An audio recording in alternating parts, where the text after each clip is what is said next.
A quick look at the complaint that's been filed. We know that there are nearly 41 FIRs that have been filed in the new violence case, and of course even the surrounding areas. But the one FIR that India Today has accessed, of course, speaks about that very day when hordes of people took shelter at the Nalhar Mandir due to the violence that erupted. So breaking that down for you, we're seeing the FIR that speaks of a riotous mob who allegedly chanted pro-Pakistan slogans and moved towards the Nalhar temple.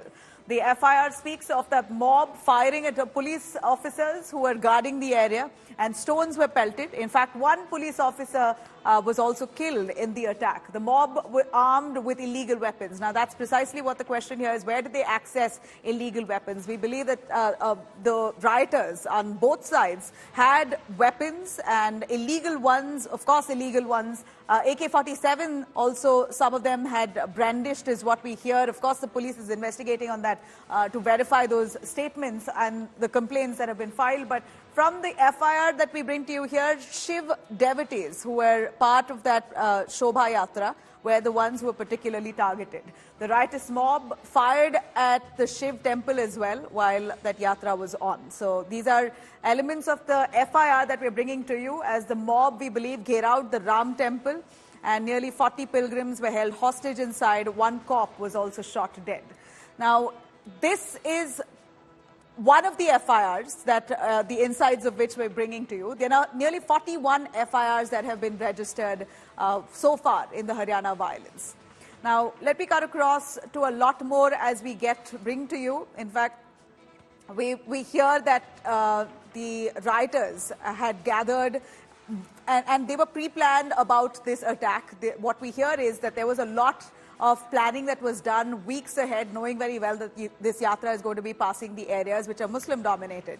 So the question is, why wasn't intelligence reports taken seriously by the police? Now here, as I show to you here, a lot of the mobs there fired at the police officers, stones were pelted at police officers, and this is precisely what the FIR really suggests. So now, at this point, we know that the FIR that has been filed says that the mob responsible belong to both communities, but largely targeting, at this point, the reference is towards one community that largely speaks of their attempt to attack a Shobha Yatra. But of course, the Muslim side has their story saying their mosque was burnt down, their Imam was killed inside the mosque. So a lot more that needs to be uncovered. It's the police to investigate the matter.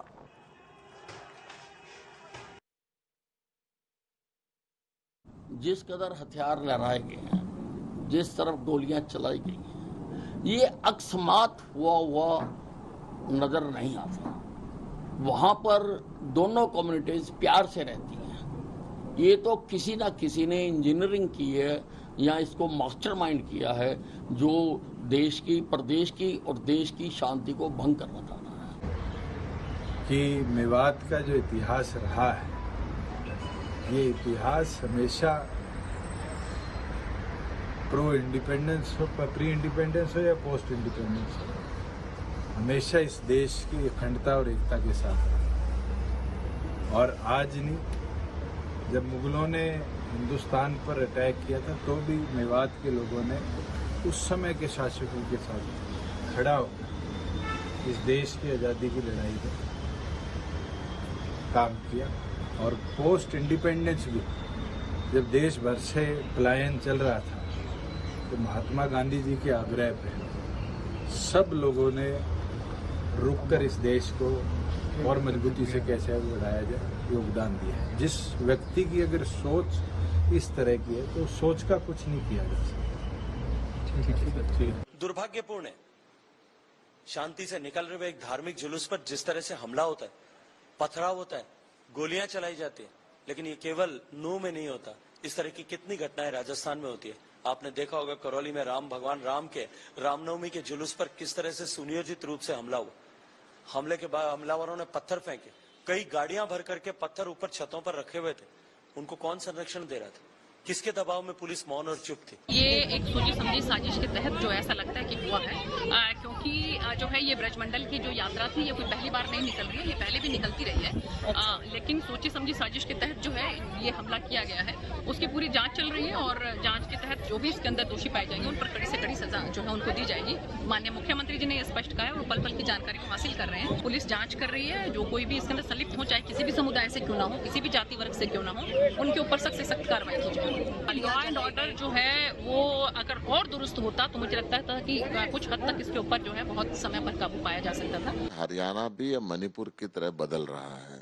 क्यों हरियाणा के अंदर ये violence हुई? ये जो violence, सरकार का काम होता है कानून व्यवस्था मेंटेन करना। सरकार ने कानून व्यवस्था बिल्कुल मेंटेन नहीं करी। इनके खुद उप मुख्यमंत्री कह रहे हैं कि हमारे से चूक हुई है। इनके केंद्र के मंत्री राव इंद्रजीत कह रहे हैं कि हाँ ये ऐसी स्थिति हुई है कि इसके अंदर एक बहुत बड़ा साजिश इसके अंदर हुई। इनके गृह मंत्री कह रहे हैं कि इसके अंदर इंजीनियरिंग हुई है।